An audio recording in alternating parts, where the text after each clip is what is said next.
Hello दोस्तों, कैसे हो आप सभी। उम्मीद करती हूँ अच्छे होगे, मस्त होगे। मैं निकेता चौधरी आप सभी का स्वागत करती हूँ आपके अपने YouTube channel teach with Niketa में, जहाँ हम संस्कृत की क्लास ले रहे हैं। इससे पहले संस्कृत की 6 क्लास कंप्लीट हो चुकी हैं और आज का हमारा टॉपिक है प्रत्याहार महेश्वर सूत्र।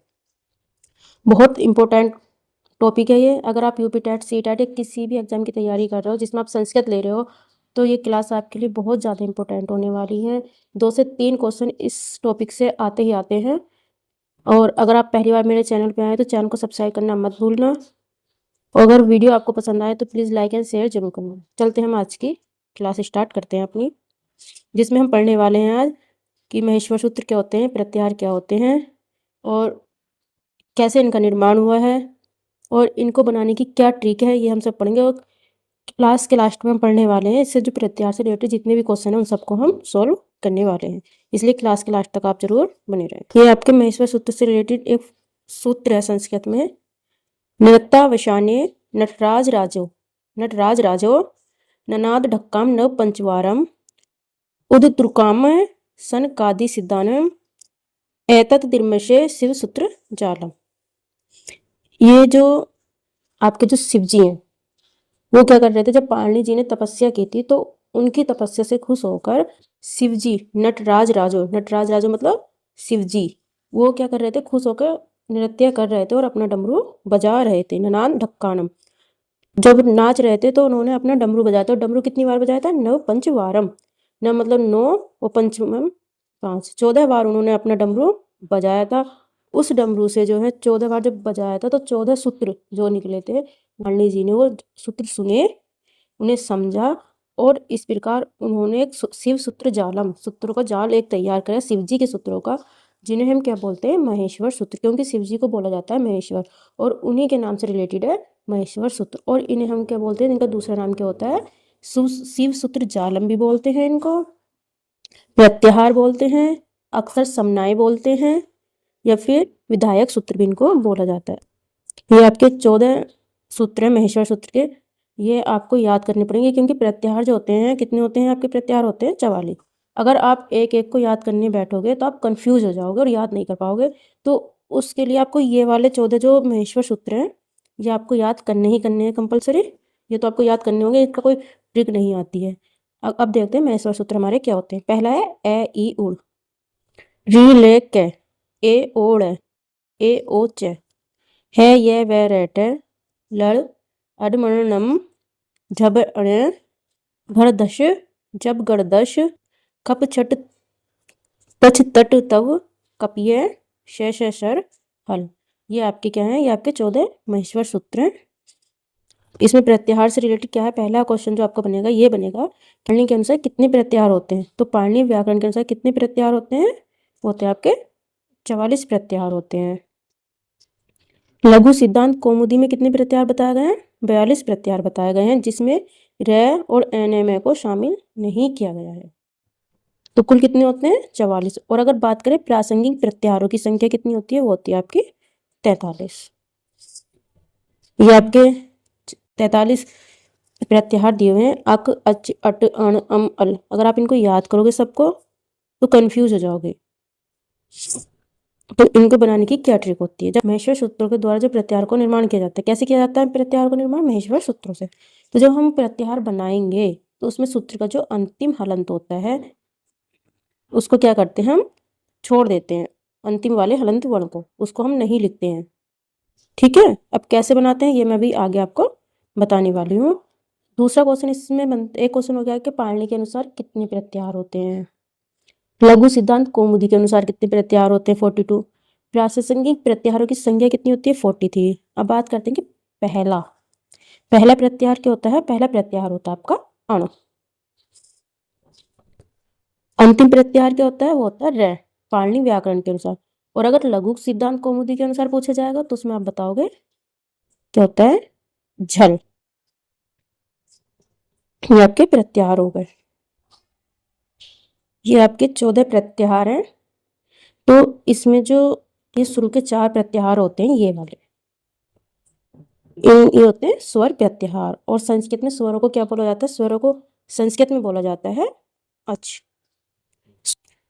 ये जो सुर के दो हैं इनको बोला जाता है मूल स्वर और इनको बोला जाता है संयुक्त स्वर। क्यों बोला जाता है संयुक्त?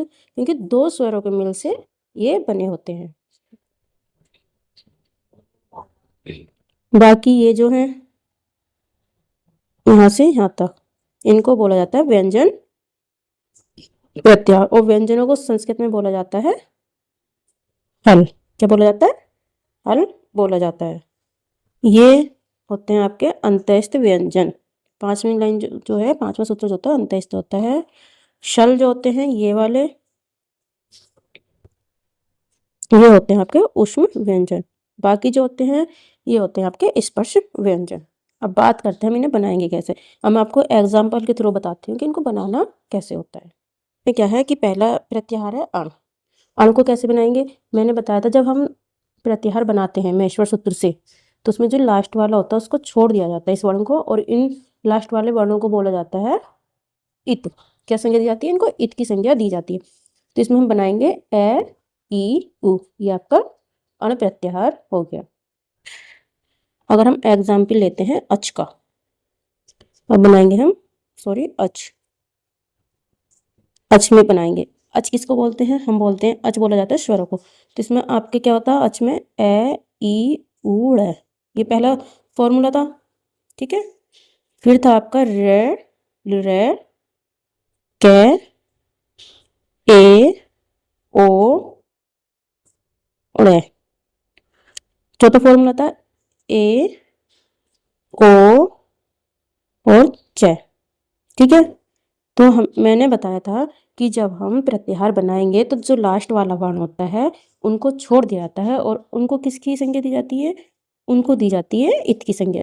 तो इन सबको हम प्रत्याहार बनाते टाइम छोड़ देंगे और इनको इत की संज्ञा दें। तो कौन कौन से आपके अच में आ जाएंगे? अगर आपको अच का बताना है प्रत्याहार, ए ई उ री ली ए ओ, ये आपके क्या हो जाएंगे? अच प्रत्याहार में ये आ जाएगा।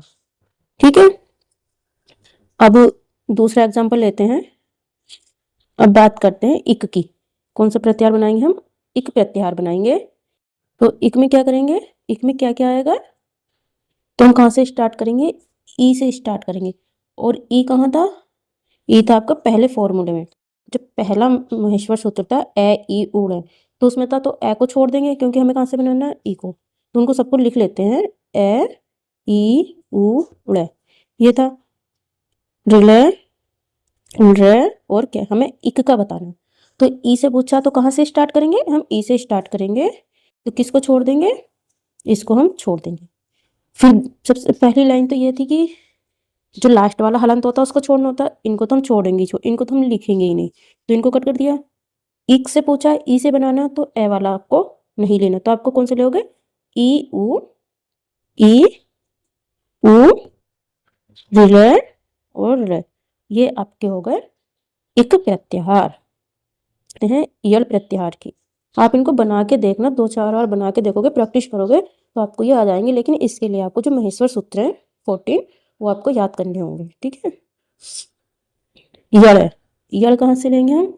जो व्यंजन वाले जो थे, व्यंजन स्वर जो थे वहां से स्टार्ट करते हैं। पांचवा जो महेश्वर सूत्र था है ये वे रे टे, यहाँ से स्टार्ट था। हमसे पूछे यल।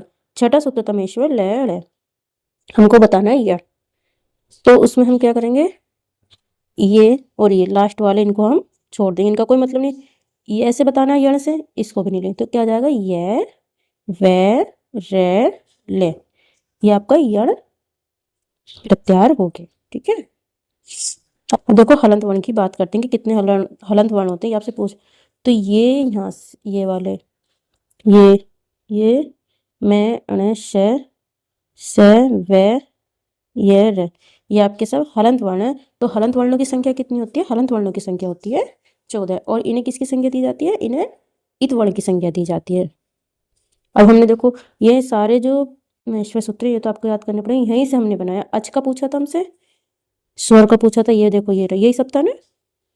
तो इन वालों को छोड़ा है, बाकी सबको लेना है। इक का यहाँ से लिया था, ये वाला यहाँ से ई से लेना था। ठीक है, किसी का भी बनाना है आपको। ये लास्ट वाला आपका शल है, शल बनाना तो रै को छोड़ देंगे, लै को छोड़ देंगे और श है, ये आपका शल प्रत्याहार हो गया। आया समझ में? अब आगे हम बात करते हैं क्वेश्चन की कि इससे रिलेटेड क्वेश्चन कैसे आते हैं। महेश्वर सूत्र अगर आपको याद है तो ये सब आपको याद करने की जरूरत नहीं है। तो इस फिर 44 में से कोई सा भी प्रत्याहार आ जाए आपको, आप आसानी से बना दोगे, ठीक है। तो हम इसमें पहला क्वेश्चन देखते हैं कि पाणिनि ने संस्कृत वर्णमाला को कितने सूत्रों में प्रतिपादित किया था।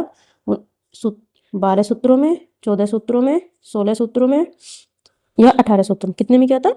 14 सूत्रों में, जिसे क्या बोला जाता है, इन्हें महेश्वर सूत्र भी इनको बोला जाता है। और जो प्रत्याहार बनते हैं कितने वर्णों के मेल से बनते हैं? कोई भी प्रत्याहार हो वो 2 वर्णों के ही मेल से बनता है, चाहे आप अच ले लो, हल ले लो, यड़, ये सब कितने से बनता है? 2 वर्णों के मेल से ही प्रत्याहारों का निर्माण होता है। नेक्स्ट क्वेश्चन की बात करते हैं, प्रत्याहार कितने वर्णों से बनता है? 2, 3, 4, 5। अभी बताया था मैंने कितने वर्णों से बनता है? 2 वर्णों के मेल से प्रत्याहार बनता है। इसका राइट आंसर हो गया 2। अच, इक, यड़, हल इत्यादि, ठीक है। बहुत इंपॉर्टेंट क्लास है ये। नेक्स्ट बताया था प्रासंगिक प्रत्याहारों की संख्या कितनी होती है? 33, 43, 22, 42। कितनी होती है? 43। और पाणिनि के अनुसार कितनी होती है? 44। लघु कौमुदी के अनुसार होती है 42। याद रखना ये। नेक्स्ट है महेश्वर सूत्रों को अंतिम वर्णों की संज्ञा क्या होती है? महेश्वर सूत्र के जो अंतिम वर्ण होते हैं उन्हें क्या बोला जाता है? मैंने कई बार बताया क्लास में। इत बोला जाता है, अत बोला जाता है, हल बोला जाता है। क्या बोला जाता है? जो अंतिम वर्ण होते हैं उनको बोला जाता है इत। क्या बोला जाता है? इत। इत की उनकी संज्ञा दी जाती है। फिर अच प्रत्याहार में कौन सा वर्ण शामिल नहीं होता? छोटी ई, बड़ी ई, छोटा ऊ या री। तो क्या शामिल नहीं होता अच प्रत्याहार में? बड़ी ई को शामिल नहीं किया जाता। जो मैंने सारे फॉर्मूले बताए थे ना महेश्वर सूत्र वाले, उनको देखना, उसमें आपको समझ में जाएगा इसमें बड़ी ई को कहीं नहीं लिया गया। क्या क्या होते हैं? ए, ई, उ, र, ए, ओ, ए, ओ। नेक्स्ट, निम्नलिखित में से कौन सा वर्ण अण प्रत्याहार के अंतर्गत नहीं आता? उ, ओ है, मैं। तो कौन सा नहीं आता? मैं जो है अण प्रत्याहार में नहीं आता है। कौन कौन से आते हैं अण में? ए, ई, उ,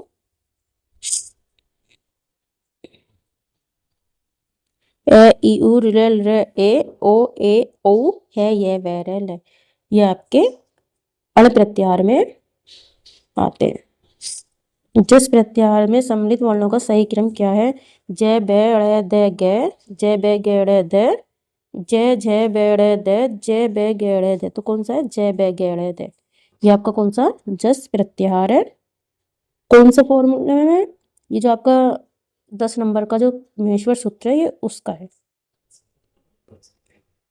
यण प्रत्याहार में सम्मिलित वर्णों का सही क्रम क्या है? यह, वह, रे, ले, यह, वह, टे, ले, यह, अणे, अणे, अण्णे, यह, वह, ळे, ने। तो कौन सा है? यह, वह, रे, ले, जो है आपके यण प्रत्याहार में शामिल होते हैं। ऑप्शन नंबर पहला ये आपका राइट आंसर है। नेक्स्ट क्वेश्चन है सल प्रत्याहार में निम्नलिखित कौन सा वर्ण सम्मिलित नहीं है? श, से, व। कौन सा नहीं है? व। कौन कौन से होते हैं? से और है, इसमें शामिल होता है। सबसे नीचे वाला बताया जिन्हें उष्म व्यंजन की परिभाषा दी जाती है, जिन्हें क्या कहा जाता है? उष्म व्यंजन कहा जाता। तो फ्रेंड्स ये आपके प्रत्याहार थे, महेश्वर सूत्र प्रत्याहार से रिलेटेड क्लास थी आज की आपकी। बहुत इंपॉर्टेंट क्लास है, मिस मत करना और लास्ट तक जरूर बने रहना। अगर पसंद आई वीडियो तो लाइक एंड शेयर जरूर करना और कमेंट्स बॉक्स में नेक्स्ट टॉपिक का नाम आप बता सकते हो कि कौन सा टॉपिक लेके आना है इसमें संस्कृत में। मिलते हैं नई क्लास में, तब तक के लिए bye bye and thank you so much.